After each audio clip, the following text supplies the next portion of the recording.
목사님 안녕하세요. 아유, 어서 오세요. 앉으세요. 네, 감사합니다. 어떻게 오셨어요? 오늘 이렇게 찾아보다가 아주 깊이 있는 말씀 이야기가 펼쳐진다는 소식을 듣고 제가 달려왔습니다. 아, 그래요. C채널에서 더 깊이라고 하는 프로그램을 기획을 하셨대요. 그래서 성경 말씀 우리가 잘 아는 내용들이지만 그 내용들 안에 담겨진 더 깊은 이야기로 풀어가면서 우리 모두에게도 유익이 있고 시청자들에게도 은혜가 있는 귀한 시간 가지려고 하는데요. 오늘 그 귀한 경험이 우리 모두에게 있었으면 좋겠습니다. 아멘. 괜찮으시죠? 네, 그럼 오늘 본격적으로 들려주실 이야기는 어떤 이야기인지 정말 궁금한데요. 자, 오늘 이야기는 믿음입니다. 믿음이요. 예, 잘 아는 단어죠? 네. 그런데 그 믿음이란 단어가 과연 얼마나 무게 있는 단어인지, 그리고 우리가 그 믿음을 어떻게 안고 가야 하는지를 이야기를 좀 해보려고 하는데요. 본격적인 이야기를 하기 전에 한번 체험을 하셨으면 하는 게 좀 있어요. 그래서 체험이요? 예, 잠깐 동안 체험을 하고 이야기를 이끌어 가려고 합니다. 잠깐 일어나 보실래요? 네, 알겠습니다. 네. 제가 안대를 준비했는데 우리 C채널 방송국에 우리 서 작가님 나오셔가지고 잠깐 도와주셔서 우리 박 집사님은 안대를 하고 스튜디오를 한 바퀴를 돌고 나는 이후에 이야기를 하면 오늘 이야기를 이해하시는데 되게 도움이 되실 거예요. 알겠습니다. 좀 긴장이 되기는 하는데 한번 믿고 따라 보겠습니다. 아, 그럼요. 네. 자, 서 작가님 잠깐만 도와주세요. 안대를 잘 해주시고. 오케이, 잘하셨어요. 이제 손을 잡으시고. 정말 하나도 안 보이네요. 안 보이죠? 네. 서 작가님이 잘했습니다. 아주 그냥. 출발할 거예요. 출발. 네. 네, 지금은 넓은 길이라서 비교적 괜찮아요. 걸으실 때. 자, 이제 좀 좁은 길이 나왔어요. 책장이 있습니다. 조심하세요. 책장이요. 네. 천천히. 잘하셨어요. 예. 꽃이 있어요. 조심하세요. 네. 예, 반 정도는 다 돌았어요. 아이고, 잘하셨다. 작가님 팔이 이렇게 든든할 수가 없습니다. 아, 그럼. 잘 오셨어요. 다 했습니다. 네. 이제 안대를 벗어주세요. 네. 서 작가님, 감사합니다. 오, 엄청 밝네요. 광명을 찾았습니다. 앉으세요. 앉으세요. 자, 어떠셨어요? 일단 스튜디오가 갑자기 엄청 환해진 것 같고요. 그러죠. 또 되게 불안하고 긴장이 많이 됐었는데 그러죠. 네, 어떻게 이렇게 목사님 음성과 그리고 작가님 팔을 일치하니까 뭔가 마음이 놓였던 것 같아요. 오늘 네. 제가 믿음 얘기를 하면서 정말로 강조하고 싶은 두 가지 포인트를 우리 박 집사님이 정확하게 짚었어요.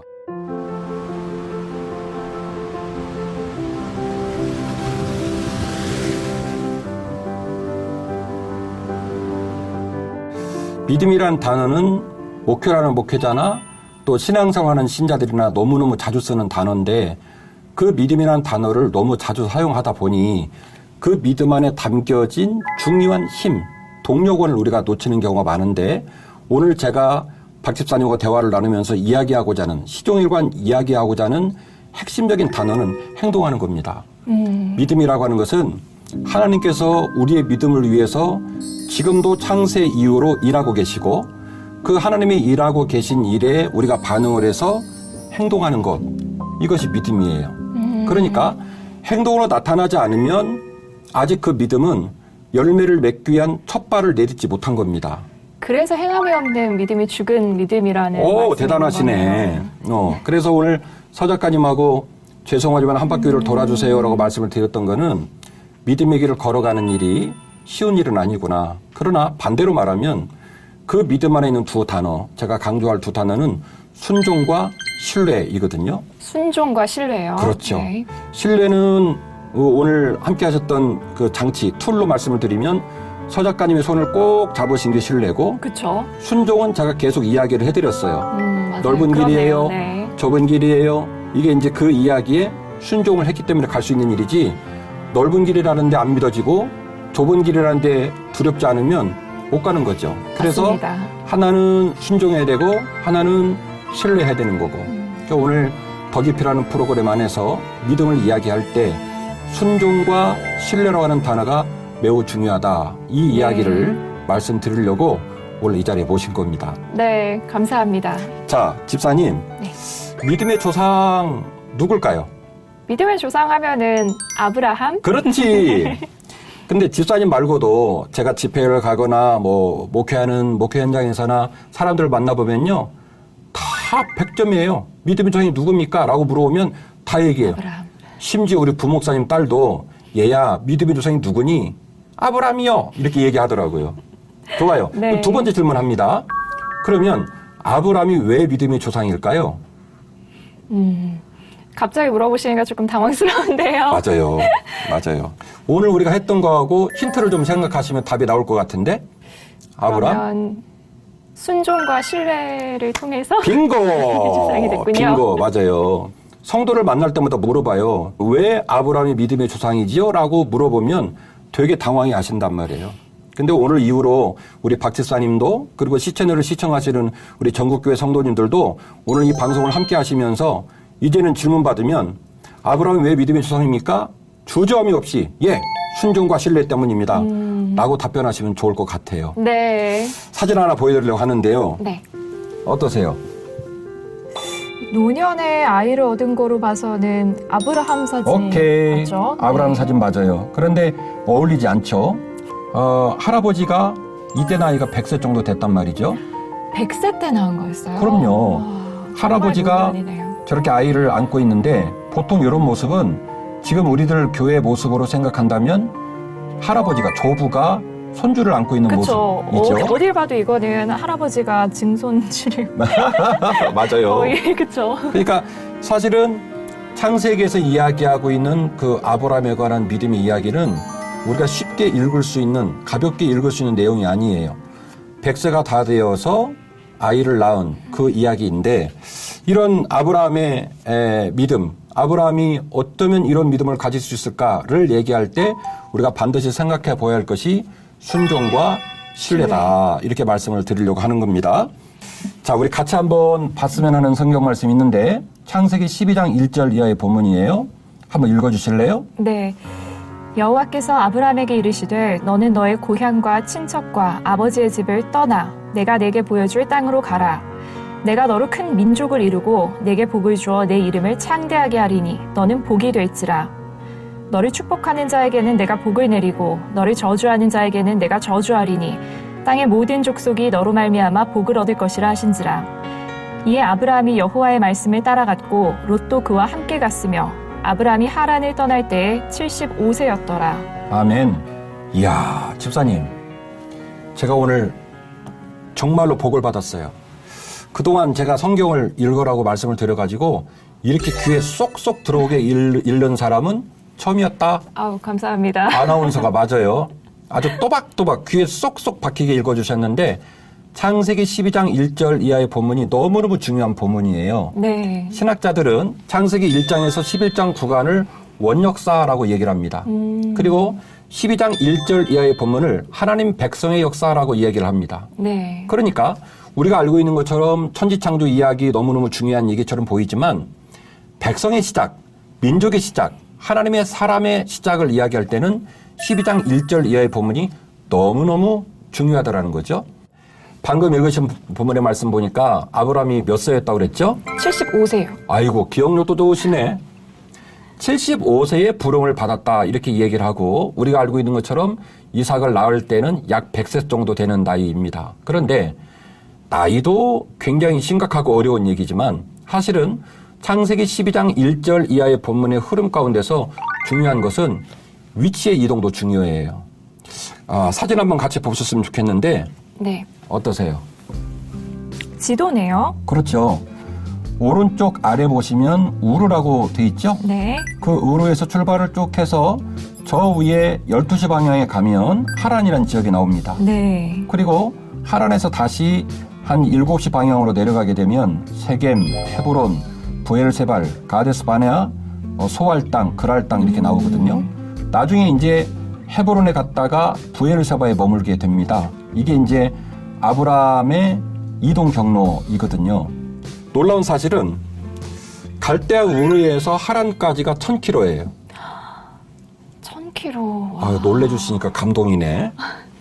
박 집사님 서울에서 부산까지가 몇 킬로 준지 아세요? 한 400km 오. 정도 되지 않나요? 이야, 잘하신다. 서울에서 부산까지가 400km인데 요즘 우리가 너무너무 성능이 좋은 차를 타고 가도 하루 종일 걸립니다. 갔다 오려면. 그렇죠. 네. 만만한 거리가 아니에요. 그럼요. 그런데 이때 당시 아브라함은 도보로 걸어서 움직이게 되는데 와. 하란이란 지역까지는 아버지 데라하고 같이 갔어요. 그래서 하란까지가 1000km.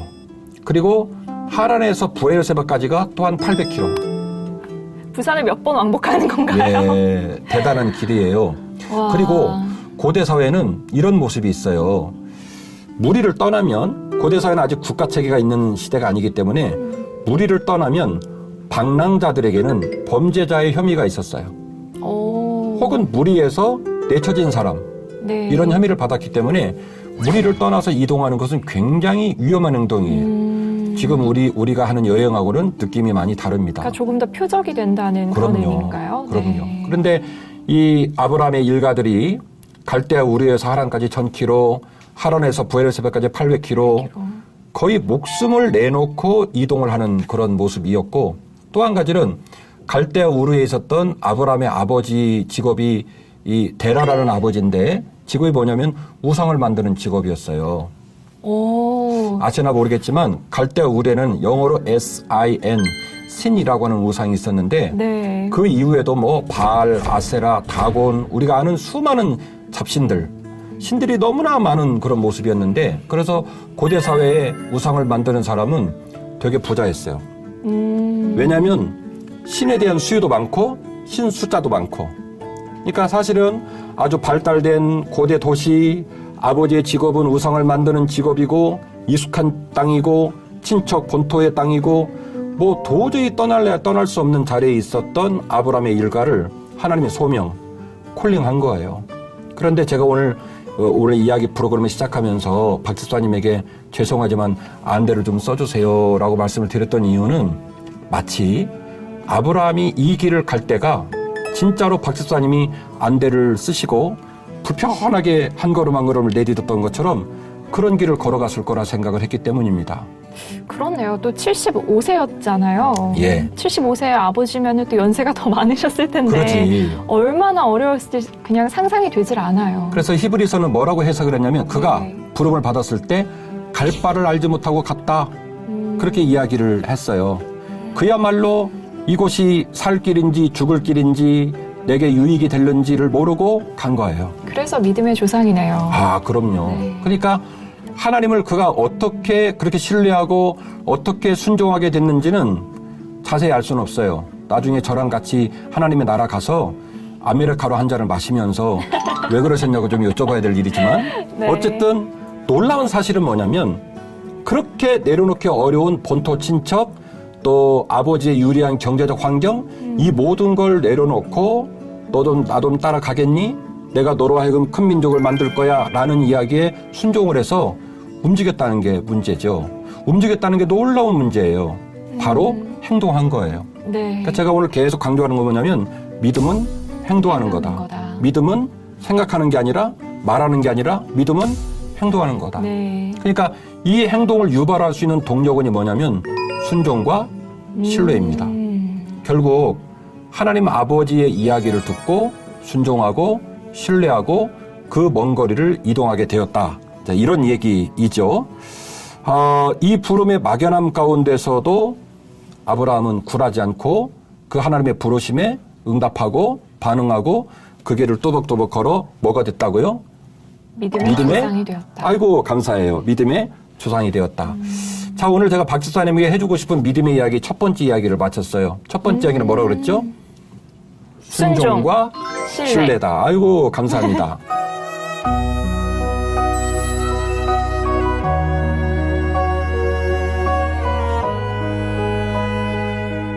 두 번째 이야기는 깊어짐이라는 단어예요.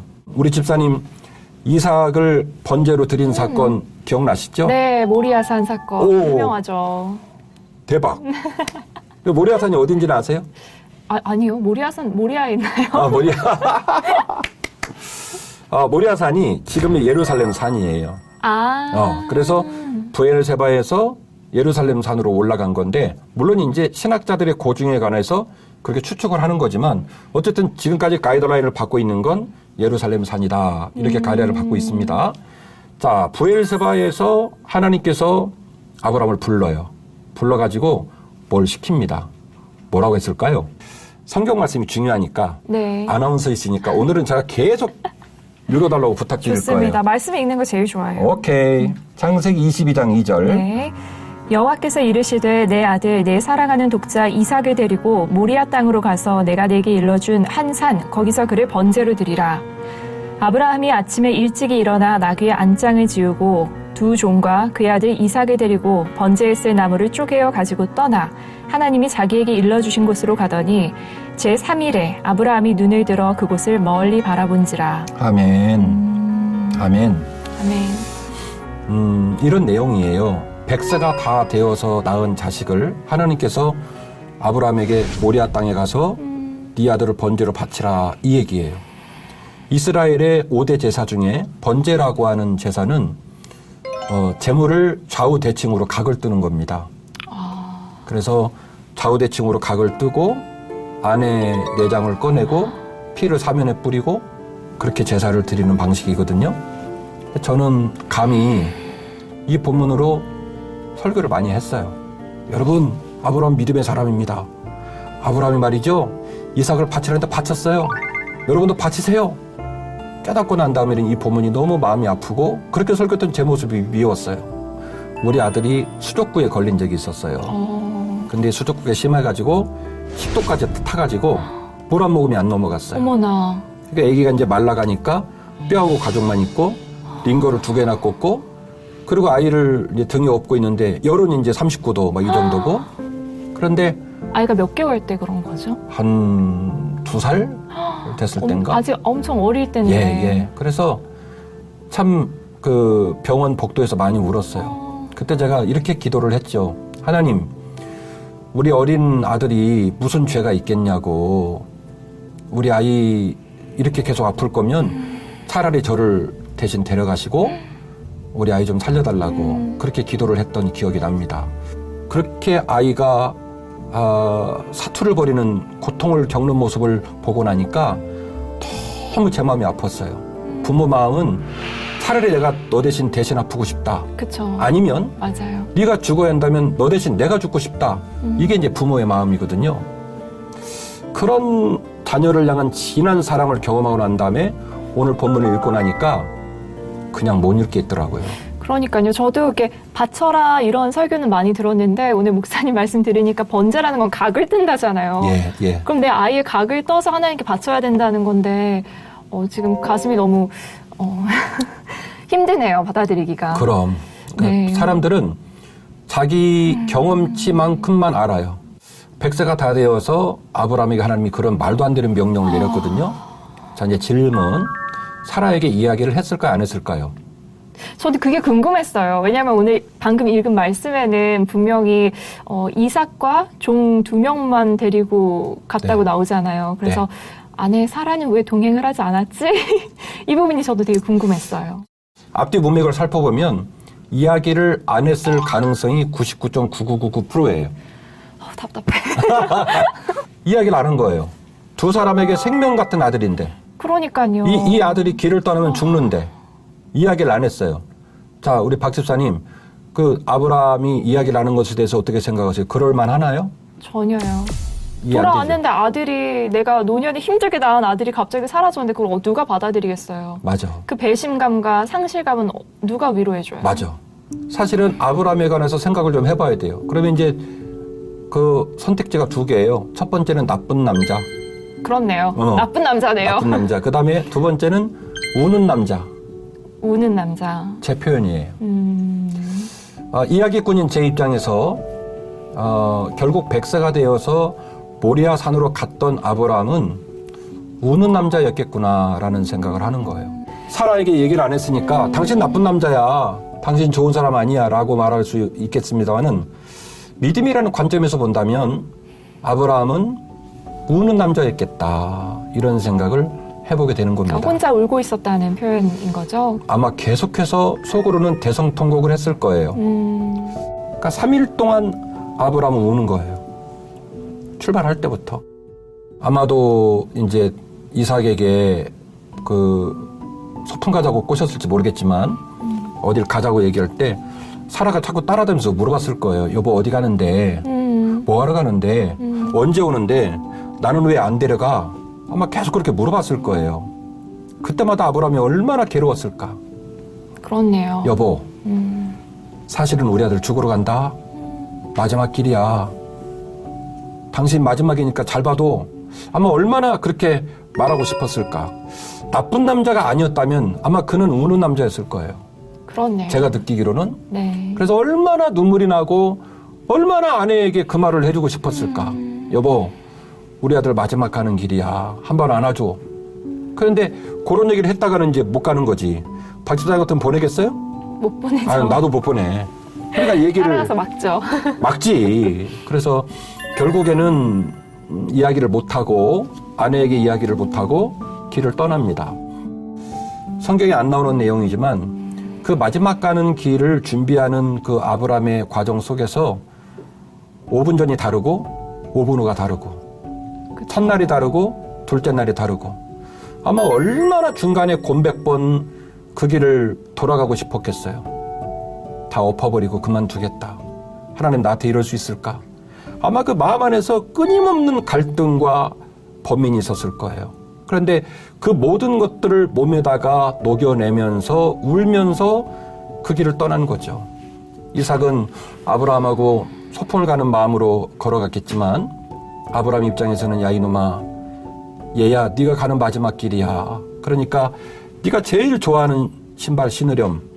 네가 제일 좋아하는 잠바를 입으렴. 그렇게 이야기하고 마지막 길을 가지 않았을까. 그러니까 사라를 볼 때도 이삭을 볼 때도 또 그렇게 말도 안 되는 하나님의 그 부르심에 응답을 해야 되는 자기의 처지를 볼 때도 얼마나 눈물이 났을까. 저는 목회하면서 잘 울어요. 그래서 우리 성도들이 저한테 울보 목사님이라고 얘기하는데 제가 제 아들을 낳고 아기를 기르면서 이 본문을 읽으니까 너무너무 눈물이 나더라고요. 박 집사님은 어떠셨어요? 지금 제가 얘기하는 거 들어보시니까. 저는 일단 아브라함이 75세 때 그 약속을 받고 100세 때 나왔다면 25년 동안 기다린 거잖아요. 그렇죠. 그 기다림도 상당한 신뢰와 순종의 반복이었을 것 같은데 네. 전 또 궁금했던 게 이삭이 몇 세 때 이렇게 번제물로 바쳐지게 됐었던 거죠? 신학자들의 추정에 따르면 약 16세 정도 됐을 거라고 얘기합니다. 16세면은 저는 그래도 한 5세, 6세, 7세 이럴 줄 알았는데 이미 많은 시간을 함께한 후잖아요. 더 중요한 건 뭐냐면 위기적 상황이 벌어졌을 때 얼마든지 이 노쇠한 아버지를 제낄 수 있는 나이였다는 거예요. 그렇네요. 맞아요. 장성한 청년이죠. 그럼 급하면 밀어버리면 되는 거예요. 그때 벌어진 사단이에요. 그러니까 지금 한국으로 따지면 고등학생 정도인 거잖아요. 만으로 16세 정도면. 예. 말도 안 되는 일이 일어난 거예요. 사춘기 다 겪고. 그럼. 그 시기인데. 그럼. 그래서 박 집사님도 이제 프로필 사진 보니까 딸이 너무너무 예쁘더라고요. 감사합니다. 그러니까 딸을 기르시니까 오늘 아브라함의 마음이 좀 느껴지시죠? 네. 그래서 이야기꾼인 제 입장에서는 아브라함은 나쁜 남자가 아니라 무슨 남자였다? 우는 남자. 그렇지. 우는 남자였다. 안 울 수가 없죠. 안 울 수가 없지. 울면서 그 길을 갔을 것 같아. 제가 목회하면서 참 많은 경험을 하고 경험을 할 때마다 이 본문이 새롭게 다가오는 거예요. 모리아산을 향해 갔던 그 3일 길은 아브라함 입장에서는 전혀 다른 차원의 믿음의 지평, 전혀 다른 차원의 믿음의 길을 제시받고 그 믿음의 길을 끝내 걸어냈던 눈물의 시간들, 연단의 시간들, 견딤의 시간들이었다. 이런 생각이 들어요. 그래서 맞아요. 두 번째 오늘 이야기의 포인트는 뭐냐면 깊어짐이란 단어입니다. 첫 번째는 순종과 신뢰, 두 번째는 깊어짐. 결국 신앙생활이라고 하는 것은 깊어져야 한다는 거예요. 깊어지고 단단해지고 그 깊어지는 시간 동안에 결국 모두에게도 나누지 못한 이야기를 하나님과 나누고 모두에게 들을 수 없는 얘기를 하나님께 직접 듣게 되기 때문에 신앙생활은 반드시 깊어짐의 시간이 필요하다 이 얘기입니다.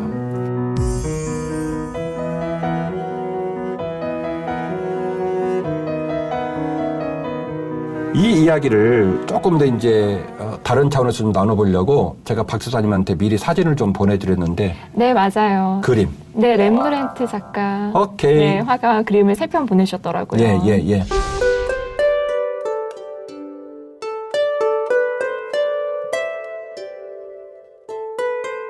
렘브란트에 대해서 좀 아세요? 어떠세요?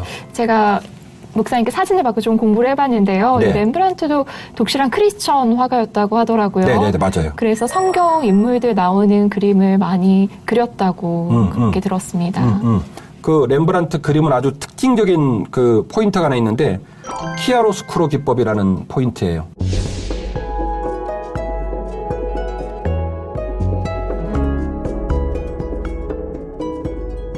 이 그 렘브란트 라이트의 기법으로 만들어져 있는 이 그림 3장을 제가 보내드린 거거든요. 네. 같이 한번 보실까요? 네, 좋습니다. 네. 첫 번째 그림이에요. 렘브란트 라이트가 지금 어디에 떨어져 있냐면 아브라함에게 떨어져 있지 않고 이삭의 몸에. 그렇지. 이삭의 네. 몸에 떨어져 있는데 보면 아버지가 얼마나 이 장면이 본인한테 힘들었는지 평생 길러온 아들이니까 아들의 얼굴을 보지 않으려고 왼손으로 얼굴 전체를 감싸서 짓누른 모습이고요. 네. 그리고 그 뒤에 보면 천사가 굉장히 놀래가지고 급하게 이 손을 가로막는 모습이고 아브라함의 얼굴도 엄청 일그러져 있어요. 이 그림을 그리고 난 이후 10년 후에 이건 애칭 기법으로 그린 그림인데요. 아까 첫 번째 그림하고는 느낌이 좀 많이 다르죠. 네. 그러니까 시간적인 흐름은 정확히 한 10년 정도 후 그림인데요. 그러니까 첫 번째 그림을 그린 후 10년 후에 다시 그렸다는 거죠. 그 겨울이 10번 지나간 거예요. 네. 어때요? 느낌이 좀 다르죠? 근데 두 번째 그림에서는 뭔가 아브라함이 설명을 하고 있는 것 같아요. 그렇죠. 모리아산을 올라갈 때 이삭이 물어봐요. 철없이. 맞아요. 아버지, 다 있는데 재물은 어디 있어요? 재물은 어디 있어요? 이렇게 물어봐요. 맞아요. 그때에 아브라함이 말하죠. 재물은 하나님이 준비하실 거다. 그래서 이 두 번째 그림을 보면 사뭇 그 10년 전 그림과는 느낌이 많이 달라요. 칼은 옆구리에 차 있고 그리고 아브라함은 계속 설득을 하는 이삭에게 우리가 이 길을 왜 가야 되는지. 그리고 이삭은 좀 못마땅한 표정인데 네. 어쨌든 장작을 손에 들고 그러면 그 길을 가야 되나? 뭐 이런 느낌이죠. 그리고 세 번째 그림은 또 10년 후 그러니까 렘브란트가 50세가 되어서 그렸던 그림이거든요. 첫 번째 30년 전에 그렸던 그림과 같은 그림인데 느낌이 많이 달라요. 이삭은 오히려 그가 끌려와서 어거지로 희생이 당하는 모습이 아니라 마치 우리가 하나님께 헌신하듯이 기도하는 모습으로 무릎을 꿇고 손을 가지런히 모으고 그리고 스스로 머리를 조아리는 모습이고 그리고 지금 아브라함은 놀랍게도 첫 번째 그림은 진짜로 그 재물을 죽이기에 좋은 손이 오른손이니까 첫 번째 그림은 칼이 오른손에 있거든요. 맞아요. 그렇네요. 근데 이제 세 번째 그림은 칼이 왼손에 있습니다. 네. 그리고 천사는 뒤에서 아브라함을 퍽 끌어안고 있는 모습이고 자, 이 세 그림을 보여드렸어요. 그러면 이제 제가 아브라함은 나쁜 남자다, 우는 남자다. 우는 남자다. 예, 이야기꾼 입장에서는 명백하게 아브라함은 나쁜 남자가 아니라 우는 남자였다. 그리고 저도 자녀를 양육하고 목회하고 나이 들어가면서 계속 울게 되더라. 울면서 내가 더 깊은 하나님을 만났다. 울면서 성경 말씀이 좀 더 새롭게 다가오더라. 이렇게 고백을 했잖아요. 그런데 우리가 느꼈던 이 느낌을 렘브란트도 고스란히 느낀 것 같아요. 네. 그러니까 그가 30세, 40세, 50세 이렇게 나이를 10년 단위로 먹어가면서 그렸던 똑같은 그림이 온도가 달라지고 느낌이 달라지고 메시지가 달라지는 거죠. 그러면 뭘까요? 렘브란트 같은 경우에도 역시 믿음이 점점점 깊어진 거죠. 그렇지. 예. 네. 믿음이 점점점 깊어졌다. 단단해졌다. 그리고 하나님에 대한 이해도가 훨씬 더 넓어졌다. 이렇게 말을 할 수가 있을 것 같아요. 결국 렘브란트의 첫 번째 그림과 두 번째 그림과 세 번째 그림은 우리 박 집사님하고 저하고 우리가 화가는 아니지만 마음속에 그림을 그린다면 이렇게 그림을 그려가야 되지 않을까. 그래서 사실은 목사님 제 입장에서는 렘브란트의 그림이 주는 메시지가 너무나 컸다. 마치 세월이 흘러가면서 비록 그는 나이를 먹어갔지만 그의 영성, 그의 믿음, 그와 하나님과의 관계, 그가 하나님을 이해하는 이해도는 점점 더 깊어져 갔다. 이런 느낌을 받게 되는 거죠.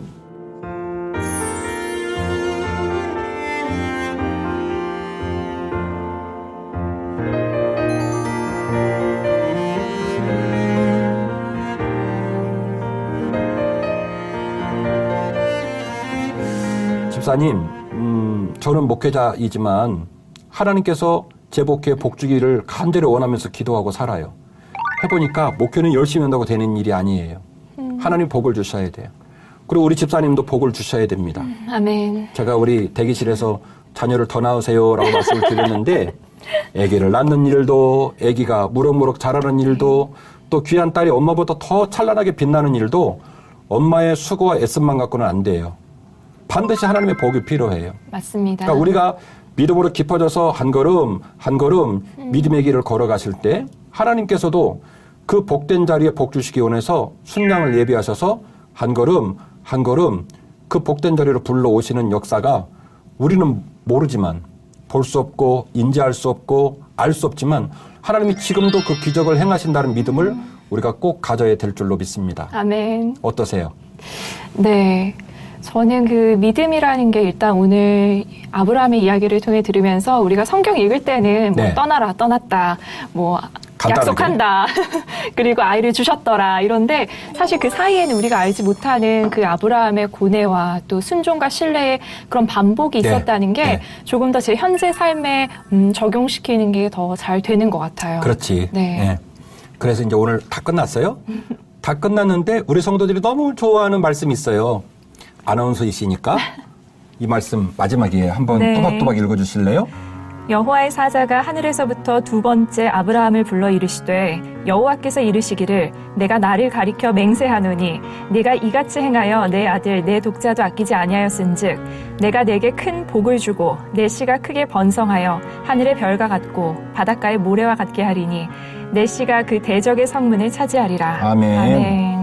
이야, 어마어마한 복을 주셨네요. 명불허전이요. 그냥 박 집사님 읽으면 사이다 마신 것 같아.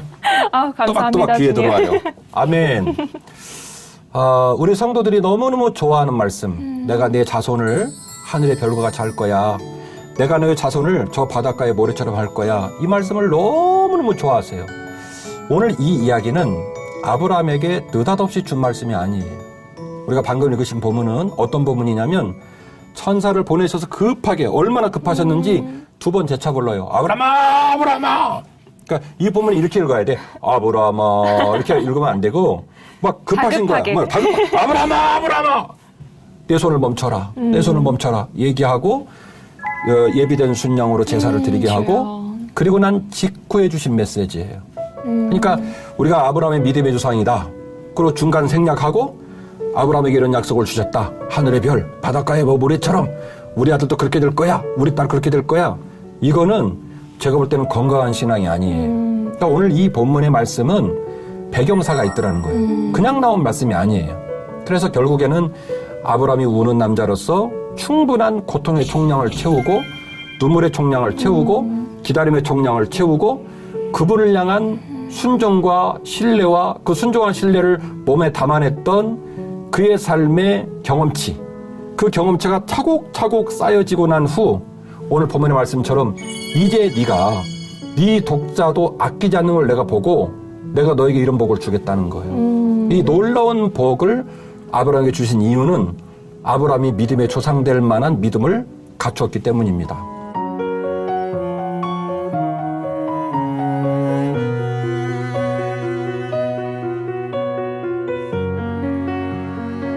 목사님 말씀을 들으면서 사실 우리 하나님이 정말 대단한 이야기꾼이라는 생각이 들었어요. 왜냐하면은 이사야 말씀을 제가 오기 전에 잠깐 읽게 됐었는데 그 독수리가 새끼 독수리를 벼랑 끝에서 떨어뜨리고 바닥을 치기 전에 그 어미 날개 위에 그 새끼 독수리를 태우고 올라간다고 하잖아요. 근데 그 신자들의 그 걸어가는 과정이 그거 같아요. 절벽에서 떨어지는 순간에 그 순간에도 순종하고 신뢰하며 나아가는 것.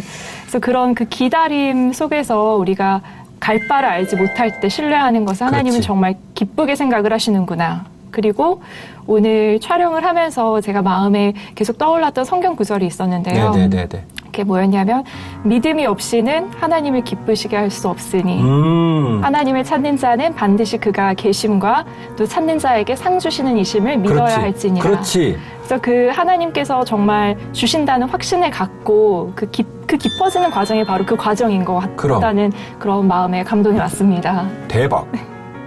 우리 박 집사님 다니는 교회 목사님 행복하시겠다. 아멘. 믿음이 없이는 기쁘시게 하지 못한다. 이 말은 세 지역 끝에 있는 가벼운 믿음을 말하는 게 아니에요. 오늘 본문에서 말하는 깊어지는 믿음, 단단한 믿음, 외로운 시간과 하나님과의 긴밀한 교제를 담아내는 믿음, 그 믿음을 이야기한 거거든요. 우리 박지수아님이 너무너무 잘 깨달으시고 은혜를 받으셨으니 시청자들께서도 더 은혜가 되신 줄로 믿고, 네, 아멘. 저는 이야기꾼이라 기도하면서 다음 두 번째 시간에 또 어떤 재미있는 이야기를 풀어낼까, 그 이야기를 통해서 우리 시청을 시청하시는 전국교회 성도 여러분들이 얼마나 은혜를 받을까 기도하고 기대하고 그렇게 원고를 준비해서 다음 시간에 또 만나려고 합니다. 네, 다음번에도 맛있는 성경 말씀 이야기 기대하겠습니다. 고맙습니다. 다음 만날 때까지 잘 지내세요. 네, 감사합니다. 감사합니다.